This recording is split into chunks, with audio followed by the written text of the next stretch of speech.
Here's the letter Mitch McConnell didn't want Elizabeth Warren reading on the floor of the Senate today. The letterhead is the Martin Luther King Jr. Center for Nonviolent Social Change Incorporated, 449 Auburn Avenue Northeast, Atlanta, Georgia, 30312.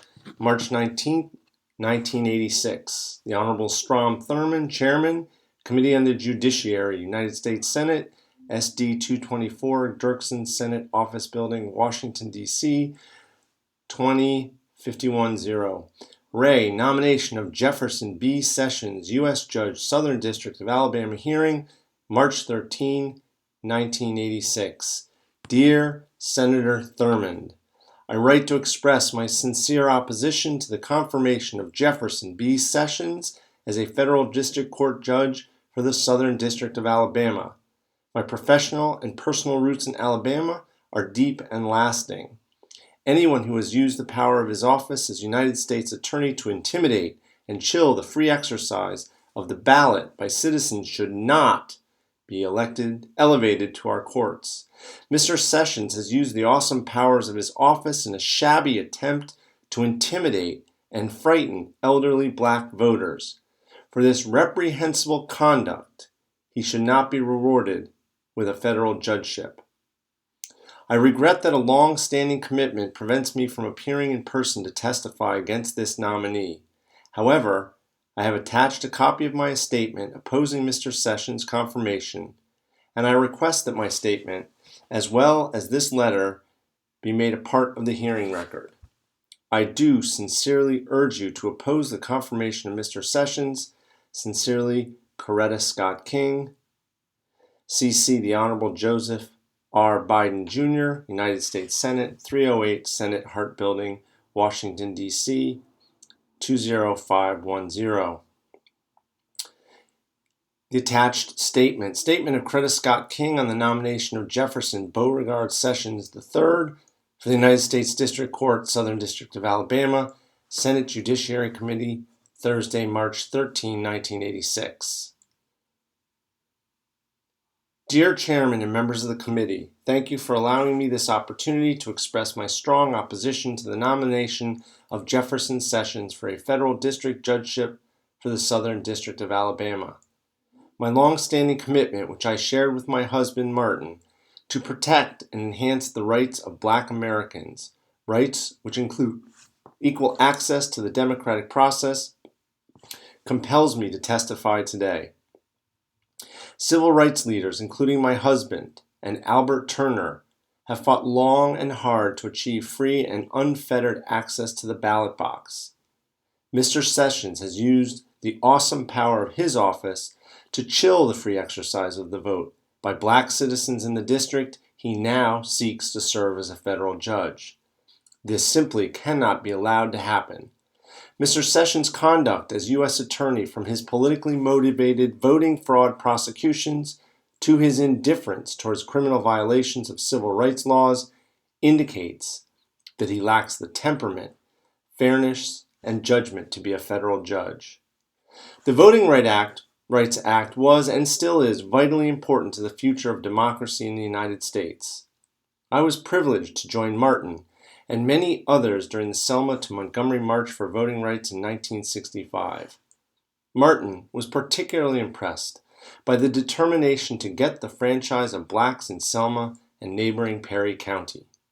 As he wrote, "Certainly no community in the history of the Negro struggle has responded with the enthusiasm of Selma and her neighboring town of Marion. Where Birmingham depended largely upon students and unemployed adults to participate in nonviolent protest of the denial of the franchise, Selma has involved fully 10% of the Negro population in active demonstrations, and at least half the Negro population of Marion was arrested on one day." Martin was referring, of course, to a group that included the defendants recently prosecuted for assisting elderly and illiterate blacks to exercise that franchise. In fact, Martin anticipated from the depth of their commitment 20 years ago that a united political organization would remain in Perry County long after the other marchers had left. This organization, the Perry County Civic League, started by Mr. Turner, Mr. Hogue, and others, as Martin predicted, continued to direct the drive for votes and other rights. In the years since the Voting Rights Act was passed, Black Americans in Marion, Selma, and elsewhere have made important strides in their struggle to participate actively in the electoral process.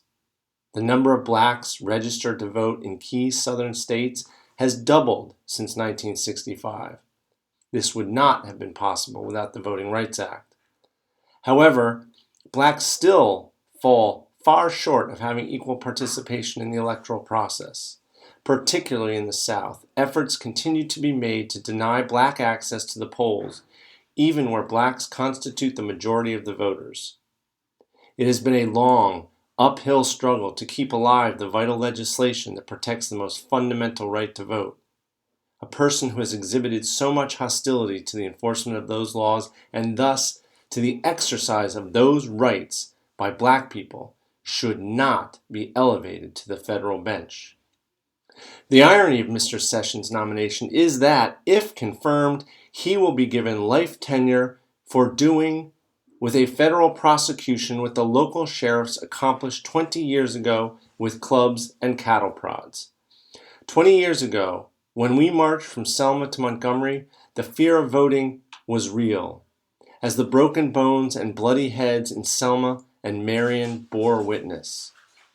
As my husband wrote at the time, it was not just a sick imagination that conjured up the vision of a public official, sworn to uphold the law, who forced an inhuman march upon hundreds of Negro children, who ordered the Reverend James Bevel to be chained to his sickbed, who clubbed a Negro woman registrant, and who callously inflicted repeated brutalities and indignities upon non-violent Negroes, peacefully petitioning for their constitutional right to vote. Free exercise of voting rights is so fundamental to American democracy that we cannot tolerate any form of infringement of those rights. Of all the groups who have been disenfranchised in our nation's history, none has struggled longer or suffered more in the attempt to win the vote than black citizens. No group has had access to the ballot box denied so persistently and intently. Over the past century, a broad array of schemes have been used in attempts to block the black vote. The range of techniques developed with the purpose of repressing black voting rights run the gamut from the straightforward application of brutality against black citizens who tried to vote, to such legalized frauds as grandfather clause exclusions and rigged literacy tests. The actions taken by Mr. Sessions in regard to the 1984 voting fraud prosecutions represent just one more technique used to intimidate black voters and thus deny them this most precious franchise. The investigations into the absentee voting process were conducted only in the Black Belt counties where blacks had finally achieved political power in local government. Whites had been using the absentee process to their advantage for years without incident. Then, when blacks, realizing its strength, began to use it with success, criminal investigations were begun. In these investigations, Mr. Sessions, as U.S. Attorney, exhibited an eagerness to bring to trial and convict 3 leaders of the Perry County Civic League, including Albert Turner, despite evidence clearly demonstrating their innocence of any wrongdoing. Furthermore, in initiating the case, Mr. Sessions ignored allegations of similar behavior by whites, choosing instead to chill the exercise of the franchise by blacks by his misguided investigation. In fact, Mr. Sessions sought to punish older black civil rights activists, advisors and colleagues of my husband, who had been key figures in the civil rights movement in the 1960s. These were persons who, realizing the potential of the absentee vote among blacks, had learned to use the process within the bounds of legality and had taught others to do the same. The only sin they committed was being too successful in gaining votes. The scope and character of the investigation conducted by Mr. Sessions also warrant grave concern. Witnesses were selectively chosen in accordance with the favorability of their testimony to the government's case. Also, the prosecution illegally withheld from the defense critical statements made by witnesses. Witnesses who did testify were pressured and intimidated into submitting the correct testimony. Many elderly blacks were visited multiple times by the FBI, who then hauled them over 180 miles by bus to a grand jury in Mobile when they could more easily have testified at a grand jury 20 miles away in Selma. These voters and others have announced they are never going to vote again. I urge you to consider carefully Mr. Sessions' conduct in these matters. Such a review, I believe, raises serious questions about his commitment to the protection of the voting rights of all American citizens and consequently his fair and unbiased judgment regarding this fundamental right. When the circumstances and facts surrounding the indictments of Al Turner, his wife Evelyn, and Spencer Hogue are analyzed, it becomes clear that the motivation was political and the result frightening. The wide-scale chill of the exercise of the ballot for blacks who suffered so much to receive that right in the first place.